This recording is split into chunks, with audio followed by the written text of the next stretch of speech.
এখানে মহাকাল মন্দির তৈরির প্রস্তুতি পর্ব দেখছি। এই জায়গাটা তো মানে খুব আনইভেন,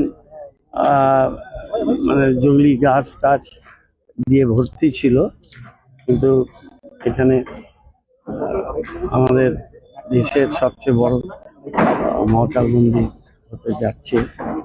মাননীয় মুখ্যমন্ত্রী এটা ঘোষণা করেছেন, তারই প্রস্তুতি পর্ব এখানে চলছে। এটা শিলান্যাস হয়ে যাওয়ার পর যুদ্ধকালীন তৎপরতার কাজও হবে। এটা আমাদের এখানকার ধর্মীয় ট্যুরিজম, ধর্মপ্রিয় মানুষের আগমন। এটা শিলিগুড়ি এবং সংলগ্ন যে এলাকা, মাটিকাড়া, জার্মানি, এই সংলগ্ন এলাকা, এর একটা অন্য মাত্রা নেবে এবং একটা ইন্টারন্যাশনালি অনেক বড় হয়ে যাবে, কারণ এটা এন্ট্রি পয়েন্ট।